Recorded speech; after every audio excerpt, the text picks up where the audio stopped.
So today is about a gallery walk. So you and your partner are going to be getting information. What strategies did the Cherokee use to resist the encroachment and to protect their sovereignty? What strategies did the Shawnee use? Now, the Native American nations, they're all different. So they all have different strategies. They live in different parts of the country. They're not all the same. You're going to look for those actionable steps. What did they do to protect their sovereignty? And what was their motivation? The goal was twofold. Part 2 of a 3-part lesson. On Friday, we did the actions and choices of the Wampanoag Nation. What choices did they make to protect their sovereignty? And what were their motivations? So today it was about gathering evidence for the Cherokee Nation and the Shawnee Nation. The indigenous nations are different. They're not monolithic. And you're going to see different strategies. They all had the same goal to protect their sovereignty, but they all had different strategies about how to get there. How did indigenous nations take action to protect their sovereignty, and what motivated their choices? This is the flag of the Cherokee Nation. We did the Wampanoag on Friday and the Shawnee. So we're going to do 2 gallery walks, and this you're gathering evidence. You're going to be on one side of the room. You can do these in any order. So our gallery walk is about the action and motivations of the Cherokee Nation. The other gallery walk is about the actions and motivations of the Shawnee Nation. You'll spend half the class on each gallery walk, and I'll let you know when we're going to switch. I did think about thoughtful partnerships. That's number 1, who would work well together and to support kids with different learning challenges. I definitely wanted to use Friday's lesson as a model. So lesson 7 was the model for this one, so they could see, and they had an exemplar. And at the same time, you're also giving some of the strategies and the verbiage that they're going to use. They're practicing it already. So I wanted to model the note-taking. I don't want complete sentences. So they had exemplars, they had modeling, thoughtful partnerships, and I also previewed the vocabulary. We modeled the annotation and the highlighting. Some of them had sentence starters, and I think a key piece, especially for our English language learners, looking for those past tense verbs. Okay, so Tecumseh thinks the best strategy, you got it, is to do what? Is to fight against the U.S. and fight with the British to get military aid and supplies to protect. Yeah, because maybe Britain will then help them. Yeah.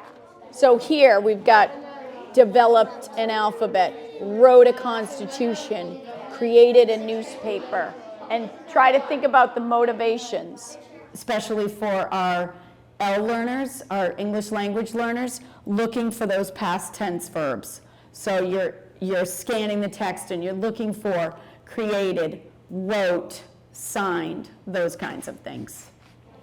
See how you've got made and wrote? Yeah. You might want to pull the ones here. Yeah. Developed, wrote, and look, created. It just, a little variety makes it a little bit stronger, a little bit more clear. As I was walking around, I heard them using some of the specific vocabulary. And so instead of just saying they signed a treaty, they said signed a Treaty of Greenville, because they know that elevates the answer. So they were using specific vocabulary.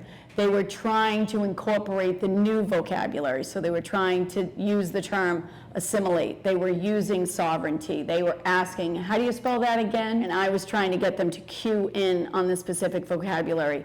Let's use created an alphabet, wrote a constitution.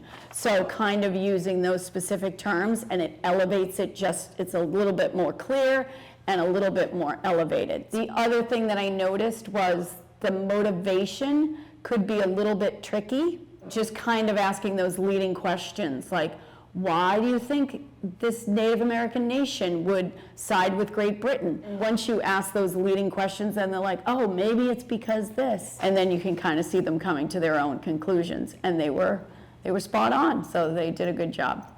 Why not side with the colonists? Because they're going to be stealing their land. Exactly. Look, because the American settlers encroached on their land. The Shawnee fought against. And ceding land, it's like, remember we were talking about in World War II, when some countries were invaded, they just were like, all right, take it. Like France said, we'll just give them a little piece of France, and then maybe they'll go away, and that will be enough. And sadly, it was not. So, but it's, you can see where they would try that strategy in order to avoid a big war that they don't think they're going to win. Avoid conflict. Can we add one more thing here? And protect their land. I'm thinking if it's a treaty, what's the benefit of that? You must obey it. It's legally binding. And Tecumseh is saying that is not going to work. So read this too, and then I'll be back to check what's his strategy. Oh, so this is also about the Bible. What were some of the strategies that the indigenous nations used to try to protect their sovereignty, to stop the encroachment of white settlers? Robert, give us one. Besides treaties. What's the benefit of that, Hamden? They ceded over land in the treaties. They ceded land. What would be the benefit of that? Why would they do that? To avoid conflict and try and make them leave them alone. Yeah, so if I give you this, will you leave the rest of it alone? If you look back in history, there are times where the United States government has to choose. Are you going to recognize that nation? Are you going to fight in the war? Are you going to stay neutral? These are decisions that countries have to make. We saw on Friday that the Wampanoag said, we're not going to accept any more encroachment from you. This is it. Stop. And unfortunately, it didn't work. I got time for one more, I think. In 3, they started to adopt Christianity in hopes that their American neighbors would accept their sovereignty. Yes, we're going to talk more about that tomorrow, but one strategy was to assimilate, to become more like, adopt some of the culture of the settlers in hopes that they'll see them more as equals and more like them, and maybe that will stop it. Keep these in your social studies folder. You're going to need this tomorrow for when you make your poster.